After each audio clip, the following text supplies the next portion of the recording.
Эдил Байсалов ушундай интервью берди эле, неме жогорку кеңеш тарабайт деп. Ошондо да сиз да чыгып айттыңыз эле да. Жогорку кеңеш тарабайт деп, мына жазымда эле. Өз каалоосу менен тарабайт деп. Ошондо сиздин сөзүңүзгө кандай ишенсек болобу, болбойбу мен түшүнбөй калдым да, жакшычы. Ойлогон ойду кыстаган турмуш жеңет дейт. Тилекке каршы ушул сөздү айтышым керек болуп калды. Соройлор, оройлор деп. Баягы мага айттыңыз, экиге бөлгөнгө болбойт депсиз. Сизге бөлгөнгө болбойт. Урматтуу спикер, абдан көп мындай терс сөздөрдү айта баштадыңыз да элдерге каратачы. Жогорку кеңеште, парламентте өзүн өзү таркатуу боюнча процедура жүрүп атат. Буну ар кандай мааниде, ар кандай мазмунда айтып атышат. Мен тактап төрага катары айтып коеюн. Урматтуу депутаттар, баш мыйзамга ылайык жогорку кеңештин аракеттеги парламентти таркатууга эч бир сырткы күчтүн же болбосо президенттин же бир аткаруу бийлигинин эч кандай мыйзам боюнча укугу жок. Парламент өзүн өзү гана тарката алат. Биздин бүгүнкү күндө парламентте жүйөлүү себеп менен негиздерди келтирип, атайын демилге тобу түзүлүп, демилге тобу менин дарегиме төрага катары кайрылууну беришти. Массалык маалымат каражаттарынан окуп атасыздар, көрүп атасыздар, 32 депутат кол койгон. Мен ал кагазды кайрылууну алгандан кийин бардык процедуралардын негизинде тапшырмаларды берип, иш жүрүп жатат. Мен ошол демилгечи топтун жүйөлөрүн, негиздерин толук окуп чыктым, тааныштым. Жүйөлөрү негиздүү. Өзүңүздөр билесиздер, 2027 жылдын январь айында биз президенттик шайлоонун датасын бекиткенбиз, январь айынын акыркы жекшембиси деп. Андыктан биздин кезектеги шайлоо эмдиги жылы 26 жылы ноябрдын аягында өтүш керек болчу. Бирок биз парламенттик шайлоо ноябрга өтө турган болсо, август айында президенттин жарлыгы чыгыш керек. Андан сырткары президенттик шайлоо январда өтө турган болгондуктан биз октябрь айында парламент президенттик датаны бекитип беришибиз керек. Ошондо практикалык негизде караганда эки шайлоо параллельный өтөт экен да.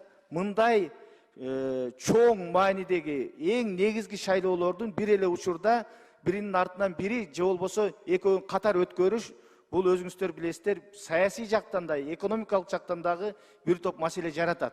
Андыктан бул абдан негиздүү деп ойлойм. Экинчиси, башкы шайлоо өткөрө турган орган, борбордук шайлоо комиссиясы дагы негиздеп атат.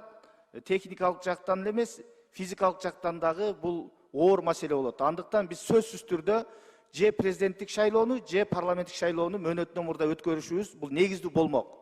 Андыктан биз парламенттин демилгечи тобу парламенттик шайлоону кезексиз өткөрүүнү демилгелеп чыкты. Бул туура деп ойлойм. Андыктан коомчулукта ар кандай бүгүнкү 7-чи чакырылыштагы парламенттин дарегине сын пикирлерди айтып атат. Менден дагы бир топ массалык маалымат каражаттары интервьюларды сурап атат. Билесиздер, мен эч качан интервью бербейм, бирок бул трибунадан дайыма өзүмдүн көз карашымды айтып жүрөмүн, кайсы маселе болбосун. Ошондуктан мен жооп катары айтып коет элем. Бардыгы эрте бул процедура аягына чыгыш керек. Буну парламент чечет.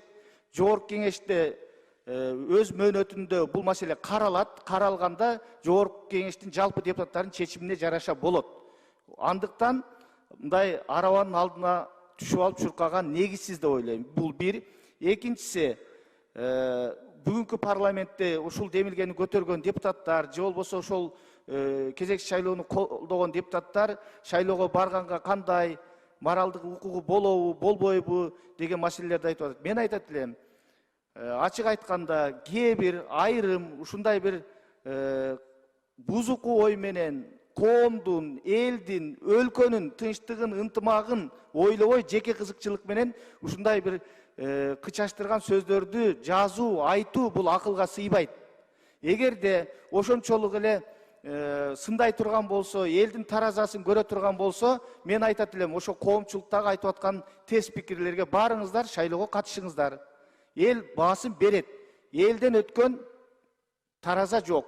Элге түшкүлө тилекке каршы мындай учурда көбүнчө 500 добуш албаган, 300 добуш албаган, шайлоого дайым катышып, бирок эч кандай жыйынтыгы жок калган саясатчы сөрөйлөр ушундай негизсиз сөздөрдү айтып жүрүшөт да. Андыктан мен айтат элем, бул жерде 90 депутат отурат, бардыгы элдин добушун алып келгендер, жеңип келгендер шайлоодон.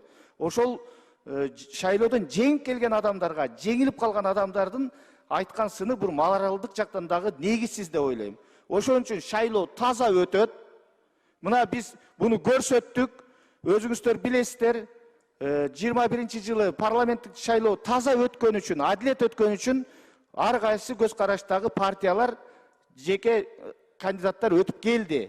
Мына эң акыркы эле шайлоолорду айтайлы. Мына 4 округда өткөн, мына Тыналиев Айжигит эч кандай акчасы жок, катардагы эле карапайым жигит мына өтүп келди. Кубанычбеков Илимбек жаш жигит, эч кандай акчасы жок, өтүп келди. Калпаев Бактияр, бул да ошондой жаш жигит, акчасы жок. Марипов Бакыт, муну айтып аткан себеби, жалаң олигархтар өтөт, байлар өтөт деген бул эски көз караш, эски саркынды саясат. Андай болбойт. Биз өткөндөн сабак алышыбыз керек. Парламенттик шайлоо таза, адилет өтөт. Качан болбосун. Андыктан мындай убакыттын алдына түшүп алган туура эмес. Бардыгы мыйзам чегинде жогорку кеңеш чечет. Жогорку кеңеш акыркы чечимди кабыл алгынчакты ар кандай провокациялык негиздеги сөздөргө биз маани бербей, сабыр кылып өзүбүздүн ишибизди аткара берели. Мен ушуну айтып коеюн дедим, урматтуу депутаттар. Анда, урматтуу депутаттар, бүгүн шаршемби күнү регламентке ылайык ар кандай маселелер саат 12-ге чейин жазылыңыздар.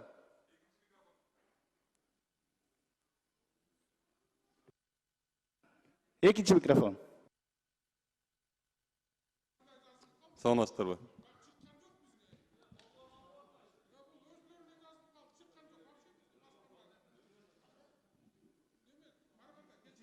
Болду.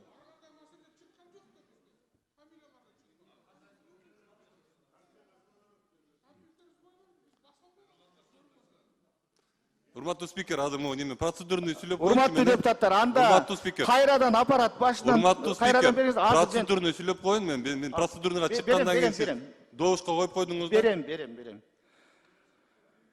Урматтуу депутаттар, ар кандай маселелер жазылыңыздар.